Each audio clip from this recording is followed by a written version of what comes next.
नमस्कार दोस्तों, स्वागत है आपका आपके अपने यूट्यूब चैनल पर।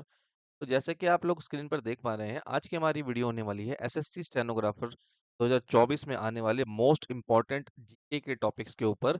जीके की कुछ मोस्ट इम्पोर्टेंट टॉपिक्स हम इस वीडियो में डिस्कस करेंगे, जो एक तरह से एसएससी की जीके में ऑक्सीजन का काम करते हैं ना, उन टॉपिक्स को हम डिस्कस करने वाले हैं।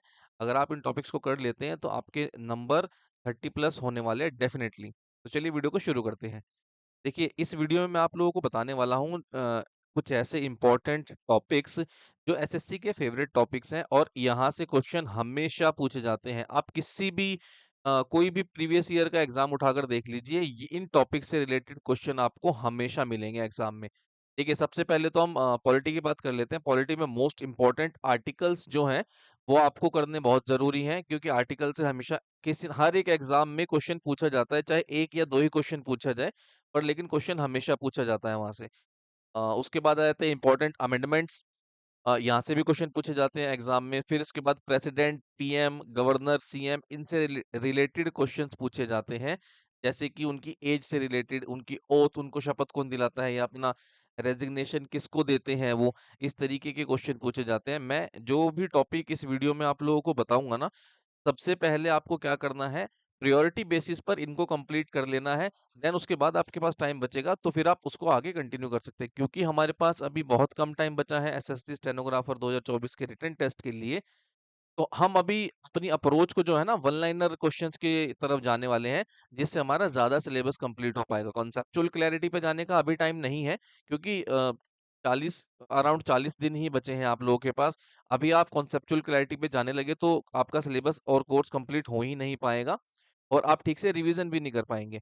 इसीलिए वन लाइन क्वेश्चंस पर जाइए, अगर आपको जीके में अपने मार्क्स बढ़ाने हैं तो। और इन टॉपिक्स को स्पेशली सबसे पहले कवर कर लीजिएगा, ताकि आपके मार्क्स जो है इंक्रीज हो सके जीके में। जीके एक बहुत इंपॉर्टेंट टॉपिक है, जो आपको ना मेरिट में लेकर आता है। इंग्लिश और रीजनिंग में मार्क्स आ जाते हैं सभी के, जीके में लोगों के मार्क्स नहीं आ पाते, क्योंकि जीके इतना ज्यादा वाइड सब्जेक्ट है कि लोगों को पता ही नहीं चलता कि कहाँ से क्या पढ़ना है। वो मेहनत तो कर रहे होते हैं, पर लेकिन उनकी मेहनत किस डायरेक्शन में जा रही है, ठीक से अंदाजा लग नहीं पाता।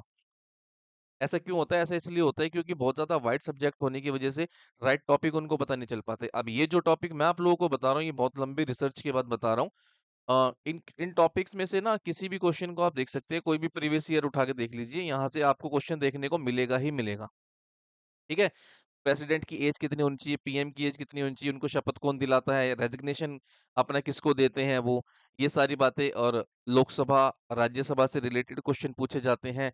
जैसे लोकसभा का शेड्यूल पूछ ले जाता है, या स्पीकर पूछ ले जाते हैं, या फिर सीट्स पूछ ली जाती है, या अभी तो नई पार्लियामेंट बनी है तो इसका आर्किटेक्ट किसने किया है इसको, पुरानी पार्लियामेंट जो है कब बनी थी, इस तरीके के क्वेश्चन पूछे जाते हैं। और इसी के साथ साथ लिस्ट ऑफ कैबिनेट, पार्लियामेंट की बात कर रहे हैं तो लिस्ट ऑफ कैबिनेट, जो कैबिनेट मिनिस्टर है हमारे, उनको भी एक बारी देख लीजिएगा, वहां से भी क्वेश्चन पूछ लेते हैं। इसी के साथ साथ गवर्नर से भी रिलेटेड क्वेश्चन पूछा जाता है कि कौन सा व्यक्ति किस स्टेट के गवर्नर है प्रेजेंट में। ठीक है? इस तरीके के क्वेश्चन पूछे जाते हैं। और अपॉइंटमेंट अभी लेटेस्ट जो अपॉइंट करंट अफेयर्स के भी मैं स्टैटिक प्लस आपके एमसीक्यू और जो रिपीटेड क्वेश्चन है उसके साथ साथ मैं करंट अफेयर्स के भी आपको क्वेश्चन इसमें बताने वाला हूँ। ठीक, ये सारे टॉपिक हो गए आपके, प्रायोरिटी बेसिस पे इनको कवर करना है आपको। उसके बाद देखिए, 26 जनवरी और 15 अगस्त, ये दो ऐसे इवेंट है ना, यहाँ से क्वेश्चन हमेशा आते ही आते हैं। डायरेक्टली नहीं पूछे जाएंगे कि 15 अगस्त को क्या हुआ था या 26 जनवरी को क्या हुआ था, ऐसा बिल्कुल भी नहीं पूछा जाएगा। पूछे क्वेश्चन कैसे जाएंगे, ये बताइए, इस साल सन 2024 में 26 जनवरी पे किस देश के अतिथि भारत आए थे। इस तरीके के क्वेश्चन पूछे जाते हैं 26 जनवरी से रिलेटेड। 15 अगस्त से रिलेटेड आसपास जो इवेंट होते हैं वो क्वेश्चन पूछे जाते हैं। स्पीच जो प्रेसिडेंट अपने प्राइम मिनिस्टर देते हैं, मोदी जी, उससे रिलेटेड क्वेश्चन पूछे जाते हैं कि प्राइम मिनिस्टर ने क्या स्पीच दी थी, उनमें कौन कौन सी स्कीम्स के बारे में बताया, या उन्होंने अपनी स्पीच के अंदर कुछ ऐसे इंपॉर्टेंट पॉइंट्स बताए हैं, वहां से क्वेश्चन पूछे जाते हैं। ये दो डेट्स भी बहुत इंपॉर्टेंट है, इनको भी याद रखिएगा। उसके बाद ये भी एक एसएससी का फेवरेट टॉपिक है, फोक डांस। इसमें इस यहाँ से कैसे क्वेश्चन पूछे जाते हैं ना आप लोगों से, कि ये बताइए कौन सा व्यक्ति कौन से डांस से रिलेटेड है, या फिर ये डांस कौन से स्टेट का है।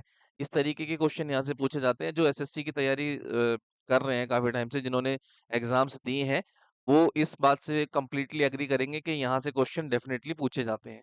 ओके। उसके बाद ये आप कंप्लीट कर लेंगे डांस फॉर्म से रिलेटेड क्वेश्चन के कौन सा डांस कौन से स्टेट से रिलेटेड है या फिर कौन से व्यक्ति किस डांस से रिलेटेड है। इस तरीके के क्वेश्चन आप लोगों से बनाकर एग्जाम में पूछे जाएंगे। और उसके बाद एक और क्वेश्चन आता है म्यूजिकल इंस्ट्रूमेंट से रिलेटेड कि कौन से व्यक्ति किस म्यूजिकल इंस्ट्रूमेंट को बजाने के लिए फेमस है। इस तरीके के क्वेश्चन आप लोगों से पूछे जाएंगे। ये रिपीट होते हैं हर साल आते हैं। इस साल भी आपको एसएससी स्टेनोग्राफर के एग्जाम में देखने को मिलने वाले हैं ये। ठीक, उसके बाद स्पोर्ट्स की बात कर लेते हैं। ओलंपिक में अ, अभी ओलंपिक हुए हैं जस्ट रिसेंट, आप लोगों को पता होगा, उससे रिलेटेड क्वेश्चन आप लोगों से पूछे जाएंगे कि ये बताइए किस व्यक्ति ने कौन सा मेडल जीता। तो अभी कौन सा मेडल जीतने के बाद किस व्यक्ति को राजीव गांधी, इस तरीके से क्वेश्चन को घुमाया जाता है जीके में। राजीव गांधी खेल रत्न अवार्ड किसको मिला था या फिर अर्जुन अवार्ड किसको मिला। इस तरीके के क्वेश्चन आप लोगों से पूछे जाएंगे। और मेडल टैली में कौन से देश के सबसे ज्यादा मेडल रहे थे ओलंपिक से रिलेटेड, इस तरह के क्वेश्चन आप लोगों से बनाकर पूछे जाएंगे। और नेशनल या इंटरनेशनल जो कप्स होते हैं, जो टूर्नामेंट्स होते हैं, वो कौन सा कप किस खेल से रिलेटेड है।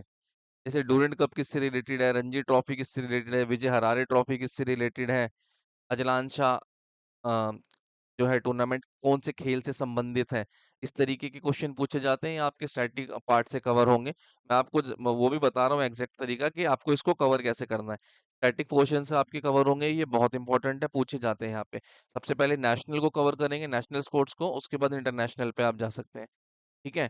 और एक और स्टैटिक से आप लोगों के क्वेश्चन पूछे जाते हैं डैम से। ये बताइए कौन सा बांध कौन सी नदी पर बनाया गया है, या नदी कौन सी, ये नदी परियोजना जो है कौन से बांध से संबंधित है या कौन से स्टेट से संबंधित है। और एक क्वेश्चन पूछा जाता है कि माइंस, ये बताइए कौन सी खदान किस राज्य में रिलेटेड है, किस राज्य से संबंधित है और ये किस लिए फेमस है।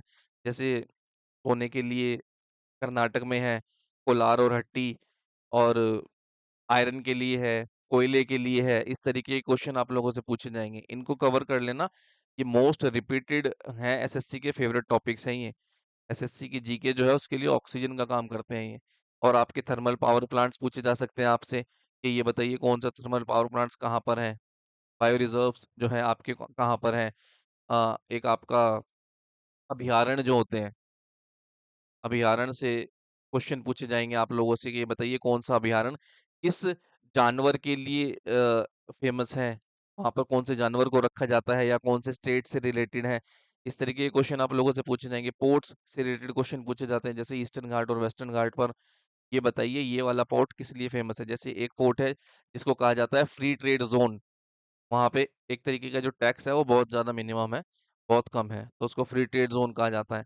ये बताइए सब ये वाला बंदरगाह भारत में कौन सा बंदरगाह सबसे पुराना है, या भारत में कौन सा बंदरगाह सबसे बड़ा है, या भारत में कौन सा ऐसा बंदरगाह है जहां से जहां पर सबसे ज्यादा ट्रैफिक है। इस तरीके के क्वेश्चन पूछे जाएंगे आप लोगों से एग्जाम में। और प्रीवियस ईयर क्वेश्चन उठाकर देख लेना, पूछे जा चुके हैं ये, और आने वाले टाइम में भी पूछे जाएंगे। तो स्टेनोग्राफर एग्जाम में अगर अच्छा स्कोर करना है तो इन टॉपिक को जरूर कंप्लीट कर लेना। ठीक है। उसके बाद आ जाते हैं इंडियन माउंटेन्स और रिवर्स। ये बताइए कौन सा पहाड़ है या कौन सी ऐसी पर्वत श्रृंखला है जो उत्तर भारत और दक्षिण भारत को अलग करती है। छोटा नागपुर का पठार कहाँ पर है, नाम में तो इसके नागपुर है पर लेकिन छोटा नागपुर का पठार कहाँ है, झारखंड में। ऐसे इस तरीके के क्वेश्चन पूछे जाएंगे आपसे। रिवर से रिलेटेड क्वेश्चन कैसे पूछे जाते हैं, रिवर से रिलेटेड क्वेश्चन पूछे जाएंगे। ये बताइए कौन सी ये नदी किस नदी की सहायक नदी है, या कौन सी नदी कहाँ पर जाके समुद्र में मिलती है, कौन सी नदियां बंगाल की खाड़ी में गिरती हैं, कौन सी दो नदियां ऐसी हैं जो अरब सागर में गिरती हैं। या एक एक क्वेश्चन ऐसे आता है नदी से रिलेटेड कि ये बताइए कौन सी दो ऐसी नदियां हैं जो उल्टी बहती हैं। सारी नदियां उत्तर से स्टार्ट होकर बंगाल की खाड़ी में गिरते हैं, दो ऐसी नदियां हैं जो रिवर्स जाती हैं अरब सागर में गिरती हैं। उन दो नदियों के नाम बताना कमेंट बॉक्स में। ठीक। इस तरीके से माउंटेन्स और रिवर से रिलेटेड क्वेश्चन पूछे जाते हैं। सबसे पहले आप जो है इंडिया के कवर करेंगे, उसके बाद इंटरनेशनल आप कर सकते हैं अगर आपके पास टाइम बचेगा तो, क्योंकि टाइम बहुत कम है ना। इसलिए हम बिल्कुल टारगेटेड अप्रोच लेकर चल रहे हैं, बिल्कुल पॉइंट टू पॉइंट। ये क्वेश्चंस जो मैं आप लोगों को बता रहा हूँ बहुत लंबी रिसर्च करने के बाद बता रहा हूँ इनको। ये ऑलरेडी बहुत ज्यादा डिफाइंड क्वेश्चंस हैं, इनको मिस मत करना आप लोग, क्योंकि ये टॉपिक मिस करने के बाद आप किसी दूसरे टॉपिक पर चले जाते हैं ना, हो सकता है आपको याद हो जाए पर लेकिन वो एग्जाम में पूछे नहीं जाएंगे तो आपको बुरा बहुत लगेगा। और बुक से रिलेटेड क्वेश्चन पूछे जाते हैं आपसे। ऑथर ये बताइए ये किताब किसने लिखी है। अब बुक से रिलेटेड क्वेश्चन याद करने की एक ट्रिक बताता हूँ आप लोगों को। कोई भी बुक हो वो चर्चा में रही है ना, न्यूज में रही है, तो आपको उसको याद कर लेना है। ठीक है? कैसे? अब चाहे वो कंट्रोवर्शियल तरीके से रही हो या फिर वो बेस्ट सेलर हो या किसी फेमस पर्सनैलिटी ने लिखी हो। जैसे सचिन तेंदुलकर ने कौन-सी किताब लिखी है, कपिल देव ने कौन-सी किताब लिखी है, अटल बिहारी वाजपेयी ने कौन-सी किताब लिखी है। इस तरीके की जो फेमस पर्सनैलिटी हैं, उन्होंने हाल ही में जो किताबें लिखी हैं, वो करंट अफेयर में आने के चांसेस हैं। और स्टैटिक जीके में वो आ सकती हैं जो मतलब पीछे अ, फेमस हस्तियों ने जो बुक्स लिखी हैं, वो आ सकती हैं। तो इस तरीके से स्टैटिक और करंट अफेयर दोनों क्वेश्चन आपके दोनों टारगेट हिट हो जाएँगे। गवर्नमेंट स्कीम्स के बारे में पूछा जा सकता है, पूछते हैं एग्ज़ाम में रेगुलर बेसिस पे, ठीक? और ये आपसे करंट अफेयर में भी पूछ सकते हैं और पहले की भी पूछ सकते हैं कि बताइए ये वाली योजना जो है किस सरकार के काल में आई थी या अभी 2024 में कौन-सी योजना चल रही है? इस तरीके से ये योजना किससे संबंधित है? ऐसे करके क्वेश्चन पूछे जाते हैं एग्ज़ाम में गवर्नमेंट स्कीम से। जीआई टैग बहुत इम्पोर्टेंट है, ये बहुत इम्पोर्टेंट है। करंट अफेयर में यहाँ से ज़रूर पूछा जाएगा और ये स्टैटिक के भी बन जाते हैं इसके क्वेश्चन क्योंकि कुछ ऐसी बहुत सारी ऐसी चीज़ें होती हैं जिनको जीआई टैग दिया जाता है। तो ये स्टैटिक में भी पूछा जाएगा आपसे और ये करंट अफेयर्स में भी पूछा जाएगा आपसे। ये इतना इम्पोर्टेंट टॉपिक है। तो इसको ज़रूर कवर कर लेना। ठीक है? आपकी गवर्नमेंट स्कीम्स हो गई, बुक्स हो गई, एक जनगणना से रिलेटेड अभी क्या रहा है ना ट्रेंड में कि एसएससी अभी पिछले जो बीते दिनों में जो एग्ज़ाम्स हुए हैं ना, वहाँ पे ज़्यादा पुराने करंट अफेयर्स पे भी चले गए हैं आप क्योंकि जनगणना तो हुई नहीं है अभी। तो पहले जो जनगणना हुई थी, उससे रिलेटेड जो डेटा है ना, उसको एक बारी गो थ्रू कर लेना क्योंकि वहाँ से क्वेश्चन पूछे जा रहे हैं। तो हो सकता है इस बार भी वहाँ से क्वेश्चन्स पूछे जाएँ, ठीक है? ये सारे के सारे टॉपिक्स जो मैंने आपको बताए हैं 10 से 15 टॉपिक हैं ये।